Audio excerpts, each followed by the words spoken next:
Hi guys! For today's video, ayan, samahan niyo akong mag-Japan! Ayan, so guys, first day natin dito sa Japan. And as you can see, kakalapag lang natin dito sa Narita Airport. So, ayan guys, so going from your airplane, going to the airport na talaga, ayan, medyo mahabang lakaran lang. Ayan, Japan Airlines, bongga.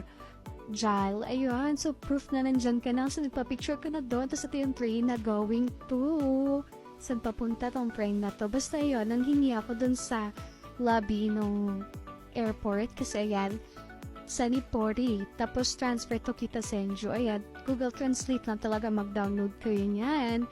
Tapos ayan guys, ito yung train na sasakyan ko. Sobrang ganda, sobrang high-tech, sobrang everything. So ayan, Google Translate, tsaka Google Maps guys, yan yung magiging best friend mo sa travel na to. So ayan, for today's video, ayan, mag-isa lang po tayo. So, solo travel na naman. Ayan po pala yung weather nung time na yon.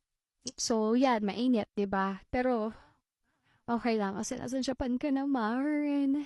So, ayan na guys, sobrang saya.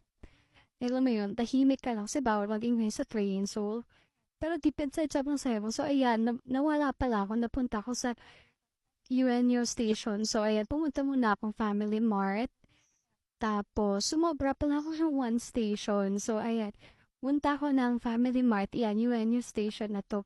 Bumili muna ako ng iced coffee kasi sobrang init talaga guys. So, ayan, kailangan ko makapunta dyan sa Kita Senju. So, yun, Google Translate ko lang talaga lahat, pati yung mga pamasahe, yung sa train, ayan, meron mang lumalabas dyan. So, ayan, dito na ako sa Kita Senju. So, ayan, nakikita ko pala guys na yung mga bata dito, mag-isa lang silang sumasakay ng train. So, diba, sobrang safe, ang galing lang. So, ito naman pala is, nagutom ako. So, kasi iimimit ako nung tita ko sa Starbucks. Pero kasi sabi ko, nagugutom na ako. So, maghahanap ako ng mga kakainan. So, dito ako napunta sa ramen, malapit sa train station. And, sobrang authentic nung ramen nila kasi homemade. Tapos, kapag magbabayad ka pala guys, is sobrang, ano mo yun, yung technology ng Japan, grabe. Ayan, ikaw na lang mag-self-service, magbabayad ng ramen mo, o kung may add-ons ka, ay ito yung maliit lang siya na ramen. So, ito lang pala yung dala kong yen. Grabe.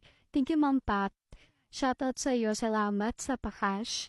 And, ayan, ito na yung ramen. So, first day pa lang to guys. Wala akong nagawa kasi sobrang nakakapagod. Nagpahinga lang ako pagkagabi. So, ayun yung mga bata nakita ko na